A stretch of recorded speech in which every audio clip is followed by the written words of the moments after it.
Basically এই ক্রীড়া কার্ডটা দেওয়া হচ্ছে যারা রানিং ন্যাশনাল প্লেয়ার, এবং এখানে কিছু আমরা দৃশ্যমান কিছু কার্যকলাপ দেখতে চাই, যেটা হচ্ছে ইন্টারন্যাশনালি গেমসগুলো, প্রত্যেকটা যে গেমসগুলো আছে তাদের পারফরমেন্স, তারপর তারা যে ন্যাশনালি গেমসগুলো আয়োজন করছে কিনা, আর সাথে সাথে এখানে যেহেতু অলিম্পিকের বিষয় আছে, এশিয়ান গেমসের বিষয় আছে, কমনওয়েলথ গেমস, সাফ গেমস, এইসবগুলো হচ্ছে বেসিক্যালি ইন্টারন্যাশনালি মানদণ্ডের। এখানে তাদের পারফরমেন্স কী হবে, উইথ ঘরোয়া লিগে কারা রেগুলার ফেডারেশনগুলো আয়োজন করছে কিনা, এখানেও আমরা তদারকি করব। যে যদি আপনি ঘরোয়া লিগগুলো ঠিকমতো না হয়, তাহলে আপনার তৃণমূল থেকে খেলোয়াড় আসবে না।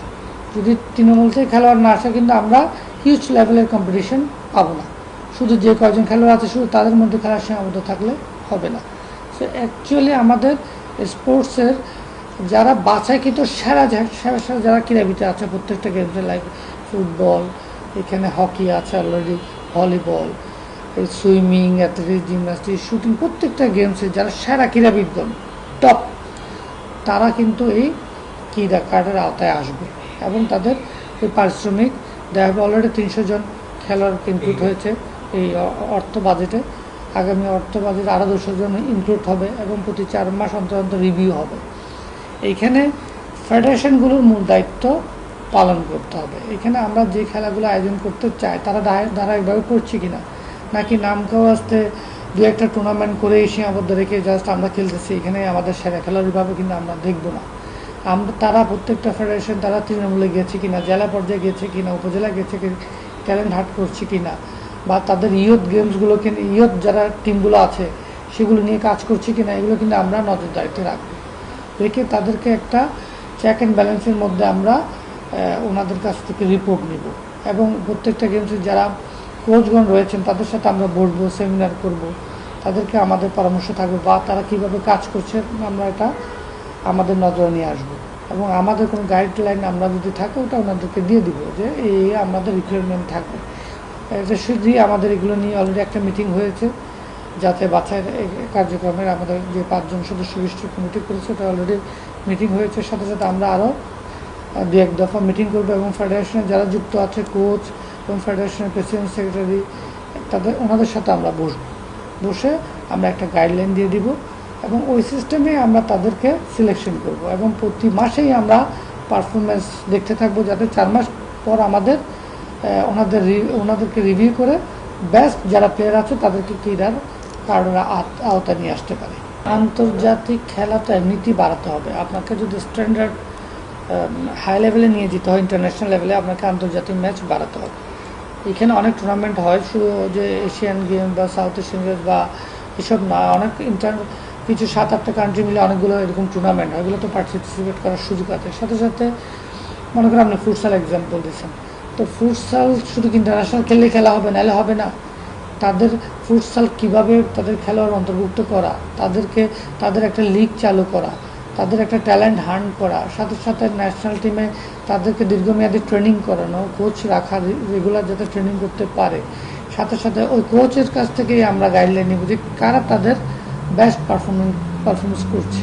এখানে আপনারা মিডিয়া সাংবাদিক ভাইরা আছেন, ভাই বোনরা আছেন, আপনারা আমাদের সহযোগিতা করতে পারেন। এই যে এখন আমি যে তথ্যগুলো আপনাকে দিচ্ছেন, আপনাদের সাথে আমরা কোঅর্ডিনেট করবো যে প্রত্যেকটা গেমস আদৌ কি খেলা হচ্ছে কি হচ্ছে না।